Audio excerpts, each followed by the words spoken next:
Hello दोस्तों, तो आज हम बात करेंगे कि हमारे हाथ पैर सुन्न क्यों हो जाते हैं। कुछ लोगों को ऐसी दिक्कत होती है कि हाथ पैर सुन्न होने लगते हैं, नमनेस टिंगलिंग सेंसेशन होने लगता है।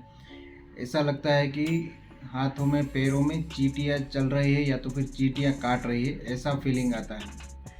तो ये एक न्यूरोलॉजिकल कंडीशन हो सकती है और उसके कई रीजंस हो सकते हैं। इसमें मोस्ट कॉमन जो रीज़न है वो है विटामिन की डेफिशिएंसी या न्यूट्रिशनल डेफिशिएंसी।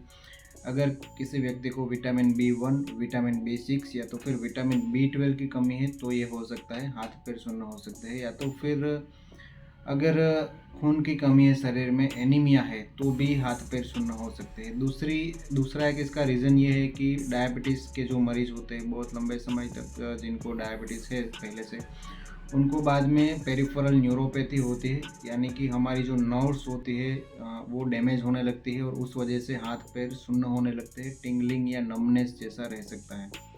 तीसरा इसका रीज़न ये है कि थायराइड, अगर किसी को थायराइड है तो भी हाथ पैर सुन्न हो सकते हैं, नमनेस या टिंगलिंग सेंसेशन हो सकता है।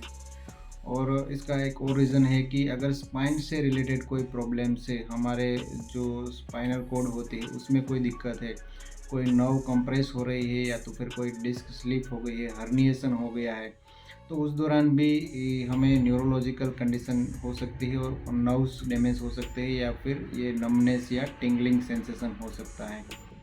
और अगर हमें कोई ब्रेन से जुड़ी बीमारी है, जैसे कि कोई न्यूरोलॉजिकल डिसऑर्डर है, तो उसमें भी हमारी नर्व्स होती है वो अफेक्टेड होती है और वो डैमेज हो सकते हैं या तो फिर उसका जो फंक्शनिंग होता है वो बिगड़ सकता है, तो उस वजह से भी नंबनेस या टिंगलिंग सेंसेशन होता है। तो ये कुछ कॉमन से जो रीज़न थे जिसकी वजह से नंबनेस रह सकता है, हाथ पैर सुन्न हो सकते हैं। तो आशा करता हूँ कि आपको इन्फॉर्मेशन पसंद आई होगी।